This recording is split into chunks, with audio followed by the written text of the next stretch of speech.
Secretary Clinton, I do want to follow up on emails. You've said your handling of your emails was a mistake. You disagreed with FBI Director James Comey, calling your handling of classified information, quote, extremely careless. The FBI said that there were 110 classified emails that were exchanged, 8 of which were top secret, and that it was possible hostile actors did gain access to those emails. You don't call that extremely careless? Well, Martha, first let me say, and I've said it before, but I'll repeat it because I want everyone to hear it, that was a mistake, and I take responsibility for using a personal email account. Obviously, if I were to do it over again, I would not. I'm not making any excuses.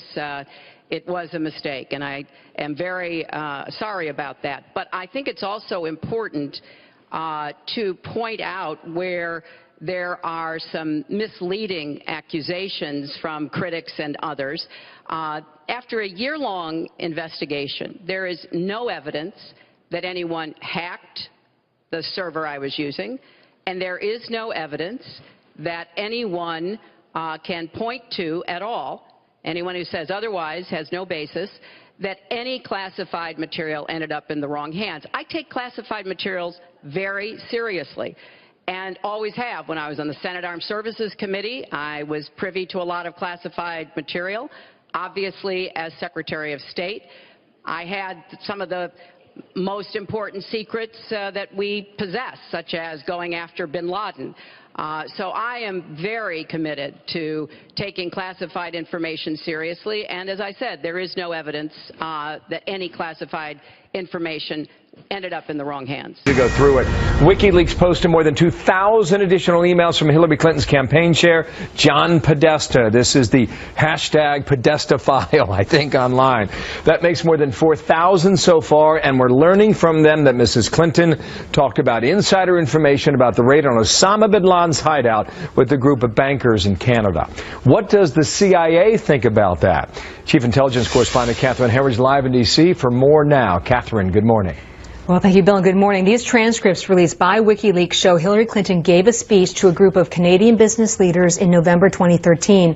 And during that speech, Clinton reveals details of the 2011 raid that killed Osama bin Laden. Clinton specifically discusses sources and methods, which appears to be a violation of national security.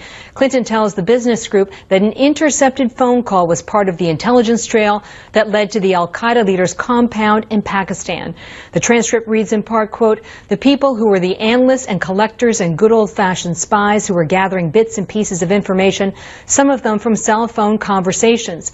He has just made a phone call. He said, this is the phone call. We need to figure out where he is. Then we need to follow him. And that is how we found this compound in Abbottabad." A former intelligence officer said Clinton's team showed no respect for classified information, and the investigation did not hold them accountable. On special operations, operational security is paramount. And one of the things they see is a lack of integrity and a lack of discipline on the part of those who have looked into the incident. Asked by Fox News if Clinton's discussion of the bin Laden operation was cleared, that's a standard step for discussing classified information in public. A CIA spokesman said they had no comment on her speech or her claim that a phone intercept played a role tracking down bin Laden. Wow. Is there a double standard in that, Catherine? Well, on its face, it does appear to be a double standard. This was a paid speech by Hillary Clinton, and the U.S. government recently took legal action against the author Matt Bissonnette. He's the former Navy SEAL who wrote about the mission in his book No Easy Day. Bissonnette has now been ordered by a federal court to pay the government nearly $7 million from his profits, and in exchange, a criminal investigation into the unauthorized disclosure of classified information is being closed. The CIA would not say whether similar action is being considered in Clinton's case, and the Clinton campaign is not commenting on WikiLeaks, full stop. You should be ashamed of yourself. Secretary Clinton, you can respond, and we got to move on. We want to give the audience a chance be put in jail, let alone after getting a subpoena from the United States Secretary Congress. Clinton, you can respond, then we have to move on to an audience question. Look, it's just not true, and so please you didn't delete them? Allow her to respond, please. Personal emails, not official. 33,000? Not well. We turned over 35,000. So oh yeah. It was, what about the other 15,000? Please allow her to respond. She didn't talk while you talked.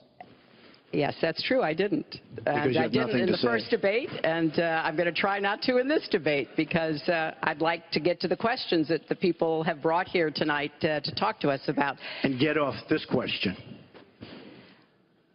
Okay, Donald, I know you're into big diversion tonight, anything to avoid talking about your campaign and the way it's exploding and the way Republicans are leaving you. But Let's at see what least happens. focus Allow her to on some of respond. the Let's see what issues happens. that people care about tonight. Let's get to their questions. We have a question here from Ken Karpowitz. He has a question about health care. Ken? I'd like to know, Anderson, why aren't you bringing up the emails? I'd like to know. Why aren't you We getting brought up to the the bottom? emails. No, it hasn't. It hasn't. And it hasn't been finished at all.